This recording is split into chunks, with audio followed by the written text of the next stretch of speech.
Moltes gràcies, alcaldessa, consellera, diputats, diputades, regidors i regidores, autoritats, apreciats ciutadans i ciutadanes de Barcelona, admirada doctora Carme Molinero. La veritat és que és un honor també pel Govern de Barcelona donar-vos la benvinguda aquí a casa vostra, a la Casa del Comú de la ciutat, en motiu de la commemoració de la Diada Nacional de Catalunya. És un honor també fer-ho en aquesta sala que ens recorda el Consell de Cent, govern de cap i casal de Catalunya i alhora institució fonamental de l'autogovern del país durant segles. El Consell de Cent, de fet, va ser una de les institucions, com la Generalitat i la Conferència dels Tres Comuns, que foren eliminades després de la invasió borbònica del 1714 que avui commemorem. Aquesta derrota va impedir la consolidació d'un règim constitucional, d'un règim de llibertat propi, que, com ens han recordat historiadors com l'Eva Serra o com el Josep Fontana, es podrien haver convertit en un dels més democràtics de l'Europa del seu temps. I també és un honor donar-vos la benvinguda en un dia especial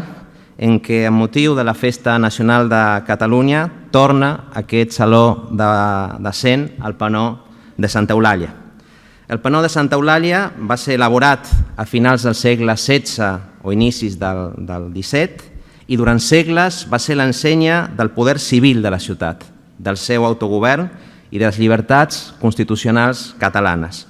Per això, el decret de nova planta de Felip V del 1716 no només va comportar una ofensiva contra la llengua catalana i contra les institucions d'autogovern, també va mirar d'esborrar els símbols que les recordaven, com precisament Santa Eulàlia. I és per això també que des del segle XIX ja els moviments populars, els moviments republicans i fins i tot els moviments laics la van reivindicar com la bandera de les nostres llibertats, que és el significat amb el qual la volíem exposar avui aquí. En aquest saló, el que aquest saló i el que aquest penó ens recorden en definitiva és que l'11 de setembre no recordem una derrota, sinó que reivindiquem un règim constitucional propi i una aspiració de llibertat antiautoritària compartida, de fet, en molts pobles de la península. Per això, la historiadora Eva Serra ens deia l'any passat que no és equivocat comparar 1714 amb el 1939,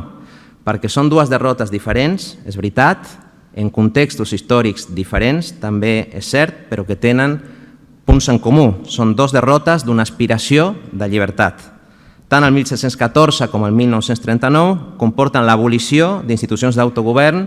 per imposar sistemes centralitzats, autoritaris i estructures polítiques jeràrquiques i militaritzades. I totes dues imposicions susciten resistències. Tard o d'hora la reivindicació de les llibertats ressorgeix, a pesar de les derrotes, a pesar dels vencedors i de la mà, de forma destacada, de les classes populars.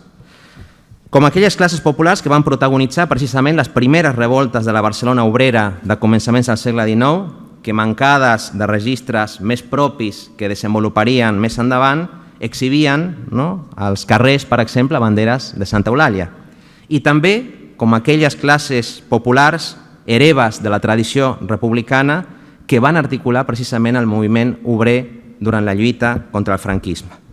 Els historiadors contemporanis, com la Carme Molinero, com el mateix Ricard Vinyes, ens han ensenyat que si bé Franco va morir al llit, el franquisme va morir al carrer, que no hi ha prou amb estudiar les èlits per entendre l'origen de les nostres llibertats actuals, sinó que cal atendre sobretot a la lluita dels moviments populars. Nosaltres estem obligats a retre homenatge quotidià a tota aquesta gent que en diferents moments de la nostra història han resistit a derrotes com les del 1652, el 1714 o el 1939, a totes aquelles dones i homes del comú que van saber alçar enfront del despotisme, de l'autoritarisme i dels privilegis les banderes de la llibertat i de la igualtat. Això és el que va voler fer, en realitat, el recentment desaparegut Jordi Carbonell, quan a la Diada de Sant Boi, que enguany recordem,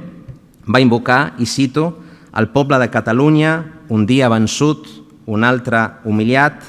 quasi sempre perseguit de fa més de 2 segles, però mai no doblegat, irreductible en la seva voluntat de viure lliure i de crear-se una vida nova, neta, solidària, constructiva i pacífica pels seus fills. La doctora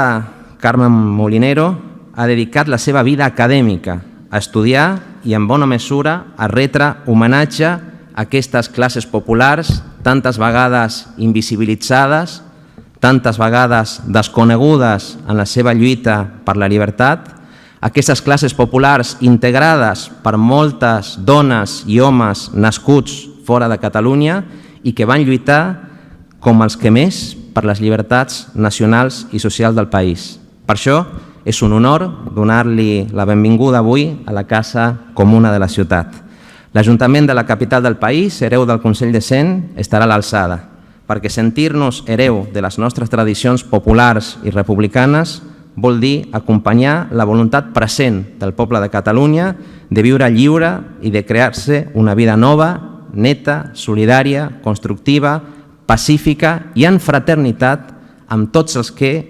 a Espanya, a Europa i al món s'aixequen contra la injustícia. Som una nació i tenim dret a autodeterminar-nos. Doctora Molinero, té la paraula.